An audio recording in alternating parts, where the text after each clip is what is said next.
How's it going, guys? I'm Dustin with Cruise Racing. It's time to finally get this engine pulled out of this Ford Fairlane.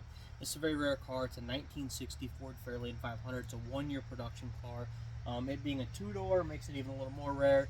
Well, yeah, you know, and not just one company made these. You got Fords. I think Mercury made some. I think Edsel made one. It all is about the same. What we're talking about is these rear flat wings. So if I turn this camera a little bit and you look back in there, you're going to see the rear flat wing that runs all the way down the length of this car. I run a Facebook page that's like 1960 Ford Fairlane Galaxy, whatever. I think it's a fan group now is what I've had to change it to. Originally it was going to be just owners, but a lot of information out of there of people who might have owned one of these or worked on one. And so we built that group specifically to be able to get more information on these cars. So I need to get the engine pulled out of this. I picked up another engine probably a year and a half ago now, and then I just had other projects going on. We ran a full race season last year, so I just haven't really touched this car at all. Now we are doing a lowrider on it, and that's because the car itself is in rough condition. So while I would love to restore a one in, I don't know what's out there anymore, 300 of this car, that would be great, but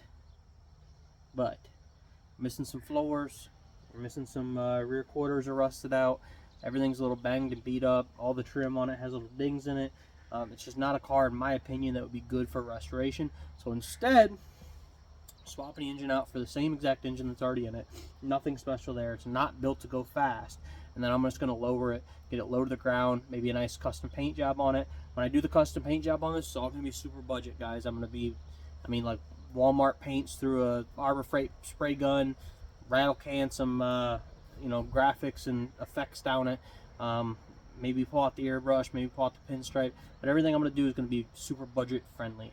That's one of the big things we focus on this channel is budget friendly. We want everything to be low cost so anyone can enjoy it. Because don't get me wrong, you can go out there today, take your car to a shop, spend a couple, thousand, 10, 15, 20, 30, 40,000, whatever you want to spend on a car and get your dream car back. If you're going to do that, if you got the money to do that, go do that. That's not why we're here at this channel. This channel is about doing it yourself, having fun doing it, and getting out there enjoying it, whether that's custom cars for classics or moderns, custom bikes, boats, just generally build your own things and have fun. So let's get on this right now. So I decided, instead of using standard jack stands when I get underneath there to try to pull this engine, I was going to throw it up on these wheel stands. And it's right about at the maximum my jack can go to anyways. Here's the reason why. Hold on.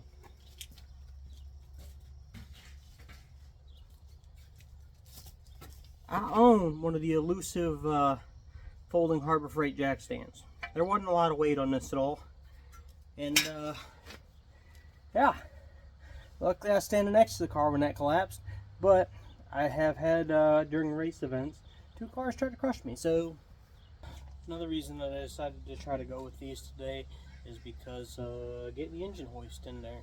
In the past, pulling engines, I've always tried to block it up, and a lot of times I run into issues with engine hoist.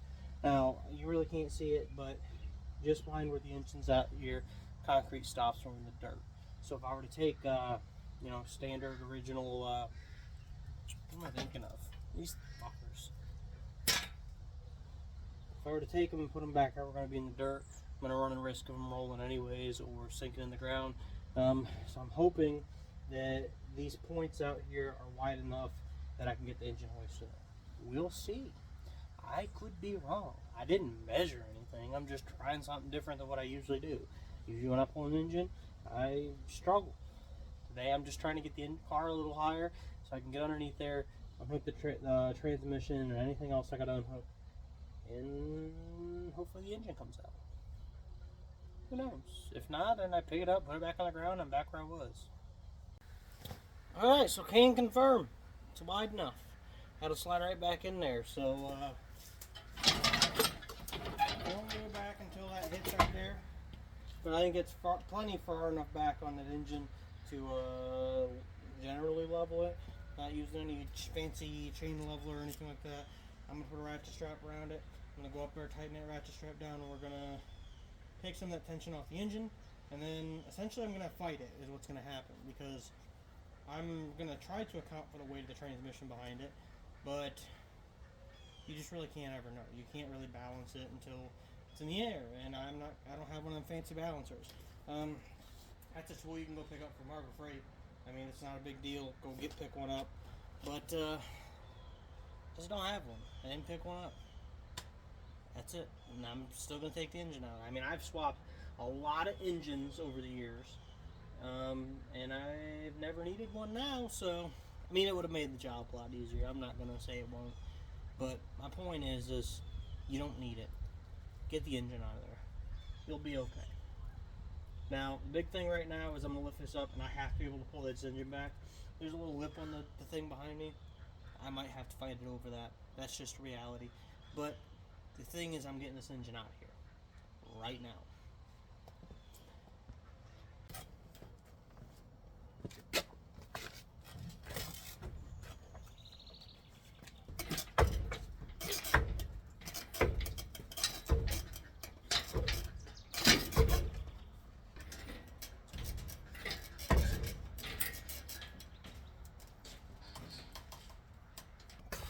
See, not at all sketchy. I'd be lying to you if I didn't say that the sun's now about to go down. It took way longer than I expected it to, and it's very sketchy, and I'm happy to have it towards the ground, because whew, that's all I got to say about that. Is let's not do that again. Now, some issues that I had, transmission has 2 large bolts on the bottom of it here. You can kind of see that crossbar there. Okay, I think those were 3/4. They impacted right out, wasn't a big issue, but I tried to get the cross brace down initially. That just isn't the answer. There's plenty of room in there once you get that disconnected for that to drop. Another kind of thing I fought with was these shifting rods, okay? There's small little pins in there. Small little pins ain't been out in 1960, 70, 80, 90, 1,000, 10, 20, 64 years, okay? That engine ain't been out there in 64 years. I'm in Ohio, nothing moves easy, okay? But it's out. Okay, so now I'm going to be able to get in there, clean that up. I'm going to bring the hose out here, and I'm just going to Dawn dish soap, hose it down. Oh, I bought a new degreaser. We're going to try a new degreaser today. It's from Sam's Club. You buy a big old thing of it, and it's like, I think it makes like, I don't know, a whole bunch of gallons, concentrate. So I'm going to get some of that over here, get some of this scrubbed down, and then we're going to get some black paint in there and see how much better that looks, okay? Here's that big old jug of degreaser I was talking about. I've never tried it before. So this makes 32 gallons. So, I don't know what that equals out to in this little thing.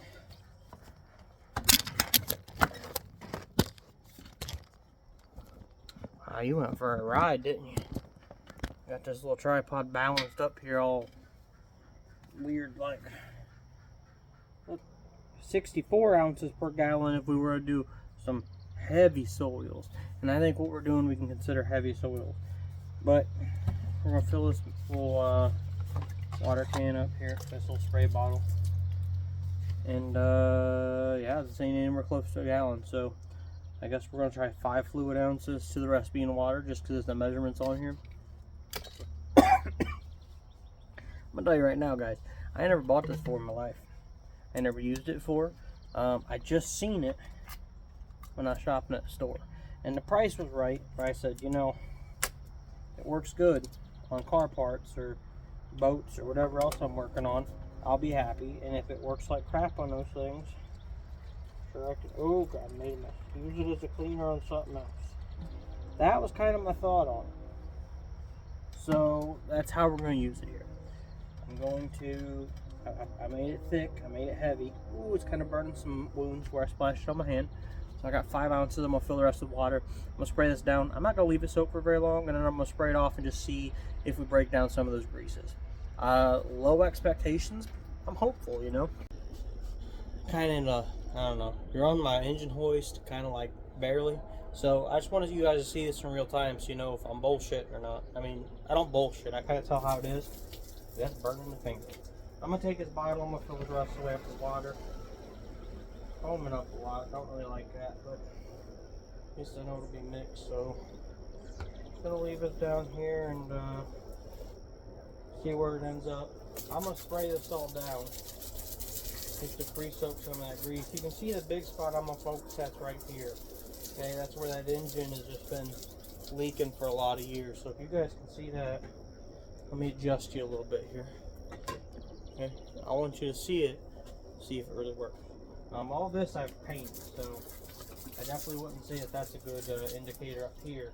So we're really going to focus on back here where you see all that grease. Now I'm hitting it with water. Okay, it's full blast. It ain't coming off. So the way I look at it is, if any of that comes off here with this degreaser, I'll be pretty happy with it. Another part I'd love to be able to degrease is all this up in here. I do need to restore all of that. And I ain't enthused. Man, it's just so foamy. We're just gonna try it. It's real concentrated right now. I'm gonna grab a spray bottle. I'm just gonna do it.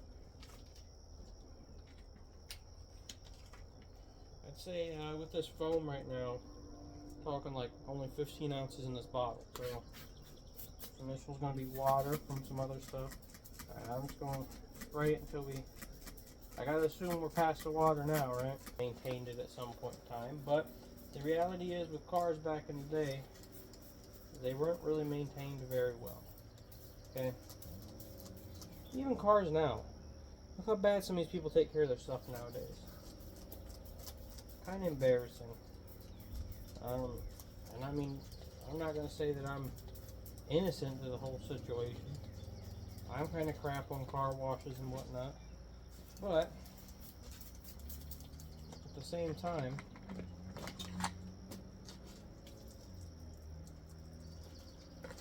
I personally can't envision somebody restoring a Prius in the future. Could be wrong. I love my 90s sports cars, and I'm sure somebody said that about 90s sports cars at some point in time. I'm just going to rub this down and see how it's kind of holding. There ain't much but dirt on here now. This is somewhere I scrubbed and painted in the past, but just making sure it's removing the dirt. Because if a degreaser can't even remove dirt, we got a different issue. This stuff's going to knock it off right now. So, just hitting it with the hose. I'm seeing it starting to lift now. You can see where I'm getting underneath of it. See that? It's starting to lift up. I don't know how much this you guys can see. Now again, I'm just looking right here. That's not a bare metal. I certainly didn't have bare metal there before. Now, you watch me reach over and pick at some of it, but, you know, right there, look, I just kicked a whole big chunk off. I didn't pick at that. Well, I didn't even move the phone, but I think I'm becoming a believer on this. I mean, you guys see, the light's still out, the sun's still up, and the sun was going down, so it ain't like I've been out here scrubbing at this for like a day. Like, literally been 5 minutes, 10 minutes. I can grab the screwdriver just so I could break up some of them big clumps, right? But let's be honest. Ain't no cleaner can clean if it can't get through them clumps, and that was thick. Alright, so I literally just took this and went down through there, breaking some clumps up, and then I took it on the side, just so I had something to kind of slide on there. Now, I just want you guys to see, like, I don't know if you can really see, but I've just kind of been spraying it. I ain't even gone through a whole bottle. Like, this is the bottle I filled right after the lap, but when I was videoing. So that's one bottle. I ain't even gone through it yet. But just scrubbing, you know, not really scrubbing. I'm just scraping the big thick stuff off, spraying it, and then rinsing it. And I probably rinsed it 3 times now. But like, let me get you off of here quick so you can see this. Like, look at that, guys. This was all caked like that. I mean, I don't know if you guys, it's not perfect. I mean, I'm not going to lie to you. There's still grease and grime on there. The fact that I did it in a couple minutes, kind of impressive. Like I know I'm using this concentrate a lot thicker than what they recommend, but I knew I was trying to break grease. But like, that's really not bad. Like, I come in here with a little bit more of this, and we're gonna be painting. It's kind of where I'm at here, so I think I'm gonna go get like a scrubby or something, so I can scrub up there when I'm degreasing it. So, you know, that paint really sticks. But Ultimately, I think this is doing an awesome job. I can't stress enough how impressed I am by that. I'm seeing metal. I mean, and it was caked on like that. That's how it looked, and then now it's like this. So, I mean, I still got all that up there caked. I'm just saying, couple minutes. Okay, well, I'm gonna go in for the night.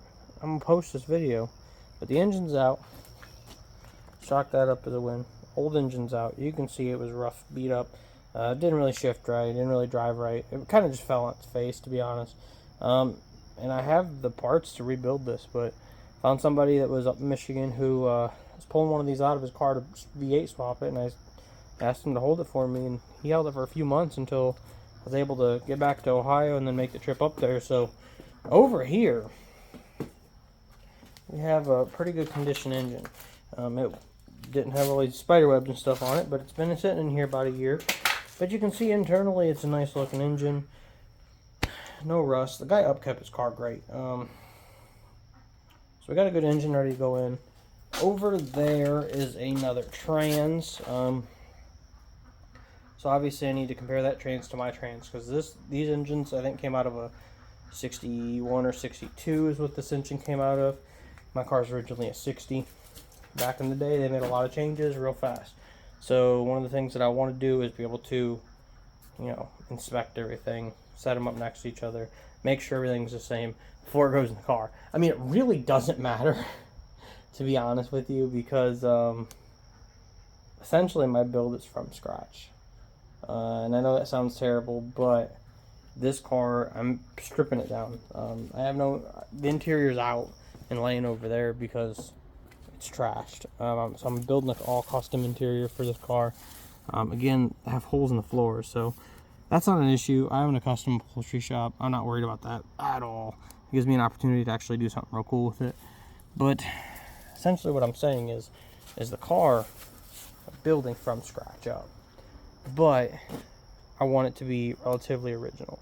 So yes, scratch, but also full-blown custom lowrider. But kind of original. Kind of. I don't know. So keep following for more videos on this. I want to get it running. The car's been apart too long. We bought the car the same time we bought our house up there, and at the time I rebuilt the house, and then I decided to get into racing. So if you watch some of our other videos, we've got a race truck over there. We do dirt circle track trucks in the dirt. Oh, I said the dirt. The dirt. We do circle track trucks. So we got into that. I built pretty cool custom bikes and stuff like that in the same amount of time. So essentially what I'm saying is this wasn't a priority. We have a few cool projects coming up. All right, this is one of them. I want to finish this lowrider.